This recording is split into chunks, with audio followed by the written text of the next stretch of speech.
아라비안 나이트. 어부 이야기. 술탄의 여자 요리사의 이야기. 아라비아 나이트 지난 이야기.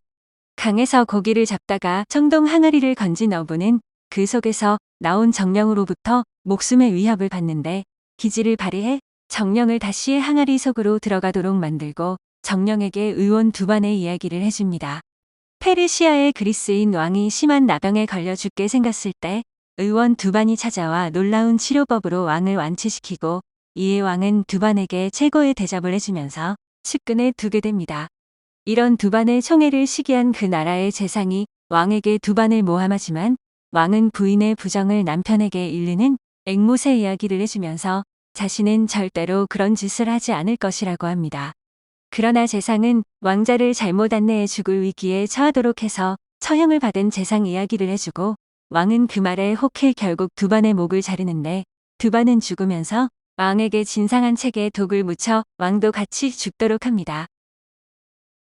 이렇게 그리스인 왕과 의원 두반의 이야기를 끝낸 어부는 이 이야기를 아직 항아리 속에 갇혀있는 정령에게 적용해 말했습니다.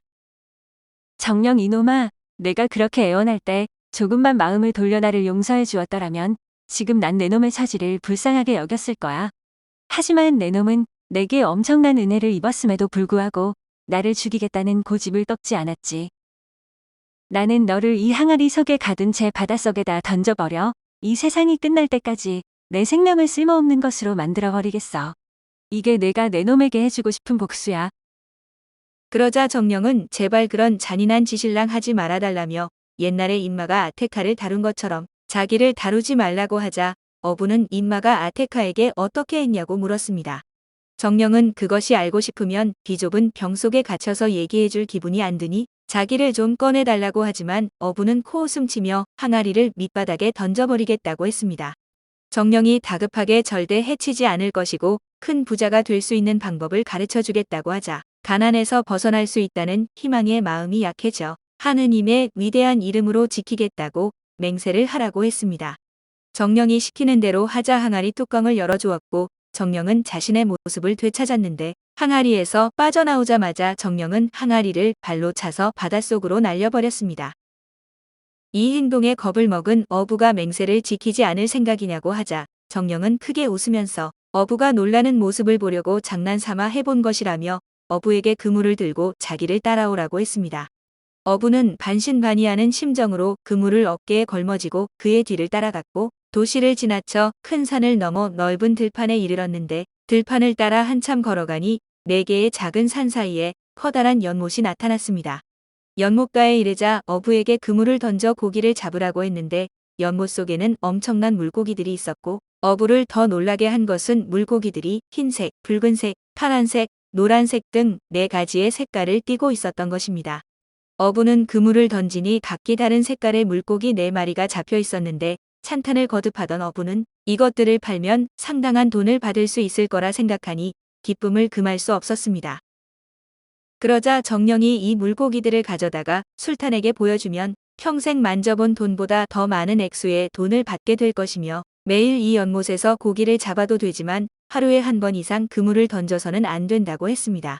그렇지 않으면 불행이 찾아올 것이라고 했는데 어부는 정령의 말을 따를 것이라 결심하고 그날은 다시 그물을 던지지 않았고 그날 수확에 만족해 도성으로 향해 바로 술탄의 궁으로 향했습니다.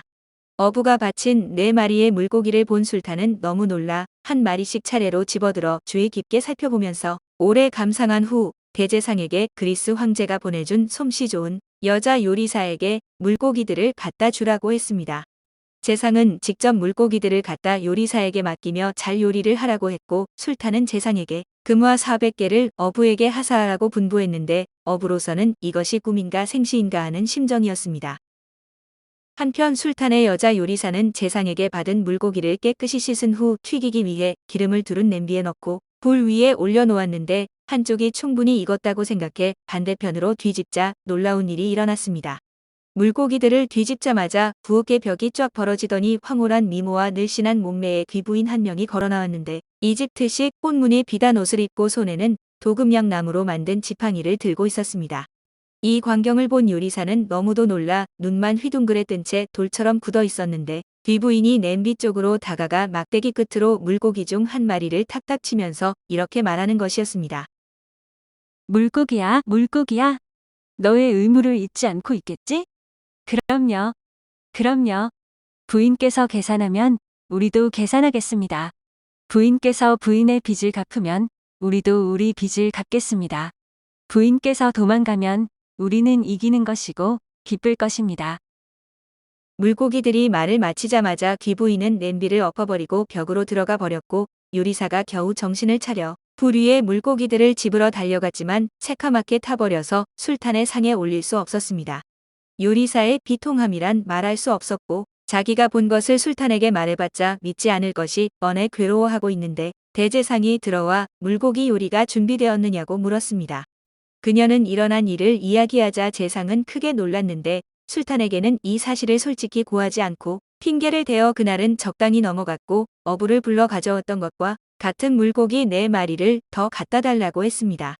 어부는 고기 잡는 곳이 너무 멀어 다음 날 아침에 갖다 주겠다고 약속했는데 그날 밤에 길을 떠나 어제처럼 다른 색깔의 물고기 4마리를 잡아 제상에게 가져다 주었습니다. 제상은 물고기를 부엌으로 가져가 요리사가 어제처럼 물고기들의 밀가루를 입히고 불 위에 올려놓는 모습을 지켜보았는데 요리사가 물고기를 뒤집자 어제처럼 다시 귀부인이 작은 지팡이를 손에 들고 나타났습니다. 그녀는 냄비에 다가가 물고기를 치면서 똑같은 주문을 외웠고 물고기들은 머리를 쳐들면서 어제와 똑같이 대답을 하자 그녀는 지팡이로 냄비를 쳐서 엎은 다음 그녀가 나온 벽의 틈으로 들어갔습니다.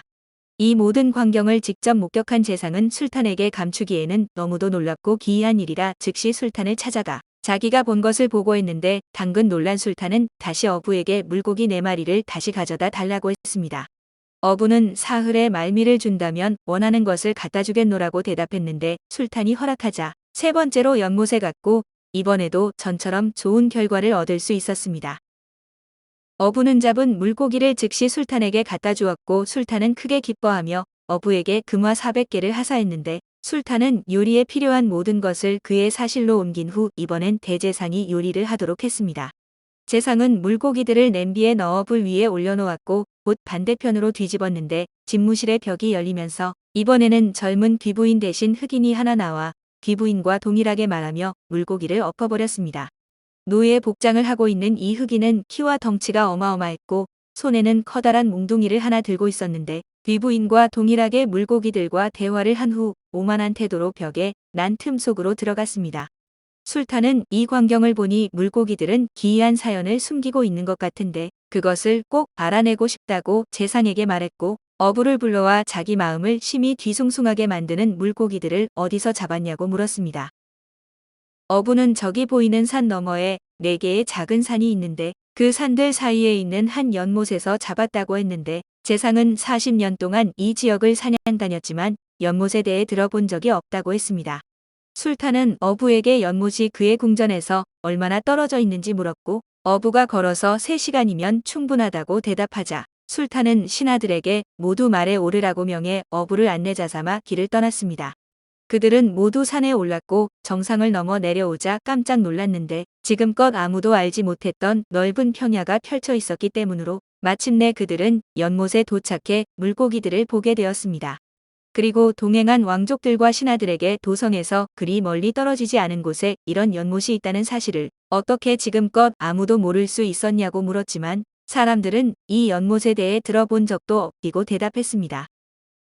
그러자 술탄은 왜 여기에 이 연못이 있으며 왜 이 속에 4가지 색깔의 물고기들만 있는지 이유를 알 때까지 궁에 들어가지 않겠다며 그 장소에서 수경할 것을 명해 왕의 막사와 다른 천막들이 세워졌습니다. 밤이 되려고 하자 술탄은 대제상을 불러 궁금증을 풀고 싶어 견딜 수가 없어 혼자 캠프에서 빠져나갈 생각이며 자기가 없다는 사실을 숨기라고 했는데 편한 옷을 입고 허리에는 검을 찬 채 혼자 떠났습니다. 그는 4개의 작은 산 중 하나로 향했는데 산을 오르는 것은 별로 어렵지 않았고 내려가는 길은 한층 더 쉬웠으며 들판이 나오자 해가 뜰 때까지 계속 걷자 멀리 큰 건물 하나가 나타났습니다. 가까이 가보니 그것은 웅장한 궁전으로 검은 대리석으로 지어지고 그 위는 매끄러운 강철이 덮여 있는 모습이 견고한 요새에 가까웠는데 술탄은 성 앞에서 걸음을 멈추고 주의 깊게 살펴보았습니다. 성문 앞으로 가자 문 2개 중 하나가 열려 있었으며 아무리 두드려도 아무도 나타나지 않자 안으로 들어갔고 현관호를 지나면서 크게 소리쳤지만 아무도 대답하지 않아 기이한 정적이 술탄을 더욱 놀라게 했습니다. 그는 매우 널찍한 내정을 지나며 누군가 찾을 수 있지 않을까 하여 사방을 살펴보았지만 그곳에는 살아있는 것이라고는 아무것도 눈에 띄지 않았습니다. 내정에도 인기척이 없자 술탄은 큰 방들로 들어갔고 방들을 통과하니 기막히게 아름다운 홀이 나타났는데 홀 중앙에는 큰 수반이 하나 있었고 그 네 뒤퉁이에는 거대한 황금 사자상이 하나씩 서 있었습니다. 술탄은 웅장하고 화려한 성의 모습에 감탄하면서 이 방 저 방을 돌아다니다 다리가 아파져 정원이 내려다 보이는 작은 방에 앉았을 때 어디선가 애절한 목소리가 들려오더니 구슬픈 울음소리가 뒤를 이었습니다. 오, 운명이여.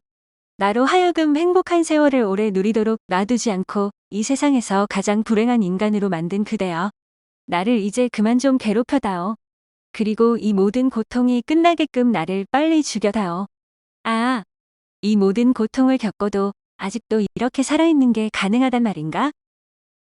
이 가련한 하소연을 들은 술탄은 소리가 들려온 쪽으로 갔는데 칸막이 커튼을 열자 약간 높은 곳에 놓인 왕좌가 보였고 잘생긴 용모에 호사스러운 옷을 입은 어떤 청년이 슬픔이 가득한 얼굴로 앉아 있었습니다. 귀공의 풍채를 보건대 이렇게 앉아있기보다 일어나서 극진한 예로서 모셔야 할 분 같군요. 하지만 저로서는 피치 못할 사정이 있어 그러지 못하오니 공께서는 너무 괘씸하게 생각지 말아주시기 바랍니다. 그렇게 이 몸을 존중해 주시니 감사할 따름이에다. 또 귀공께서 일어날 수 없는 이유가 무엇이 되었든 저는 충분히 이해하겠소. 저는 공이 한탄하는 소리에 이끌리고 공의 고통에 마음이 움직여서 무언가 도움이 될 수 있을까 하여 여기 달려왔어. 내 힘으로 공의 고통을 조금이라도 덜어줄 수 있다면 내 있는 힘껏 도와드리겠어. 그러니 공의 불행한 이야기를 내게 들려주실 수 있겠어? 아니, 그보다 먼저 이 근방에 있는 연못과 그 안에 있는 4가지 색의 물고기들은 대체 무슨 사연을 숨기고 있는 겁니까? 그리고 이 성은 무엇이고 당신은 왜 여기 있는 것이며 또 왜 이렇듯 홀로 있는 겁니까? 청년은 이 모든 질문에 대답하는 대신 그저 서럽게 울기만 하면서 참으로 변덕스러운 게 운명이라고 한탄을 하는데 술탄은 측은함에 큰 고통의 이유가 무엇인지 말해달라고 간곡하게 부탁했습니다. 청년은 이런 꼴을 하고서 어떻게 눈물이 마를 날이 있겠냐며 장포를 걷어 올렸는데 놀랍게도 그는 머리에서 허리 부분까지만 인간이었고 아랫부분은 검은 대리석이었습니다. 청년의 가련한 상태를 보고 너무 놀란 술탄은 실태를 보니 한편으로는 등골이 오싹하면서도 다른 한편으로는 호기심이 불같이 이는데 매우 기이한 사연이 있을 테니 그것을 알고 싶어 견딜 수가 없다고 했습니다. 모르긴 해도 저 연못과 물고기들도 필시 이 일과 연관되어 있을 듯한데 그 사연을 내게 들려줄 수 없겠냐고 하자 청년은 이 이야기를 하면 자신의 고통이 더욱 아프게 되살아나지만 부탁하니 어쩔 수 없다고 했습니다. 자, 이제부터 인간이 상상할 수 있는 가장 기이한 일을 뛰어넘는 그런 일들을 이야기해 드릴 터이니 공의 2귀와 정신과 심지어는 2눈까지 단단히 준비해 두십시오. 아라비안 나이트 어부 이야기 젊은 왕과 검은 섬 이야기로 이어집니다.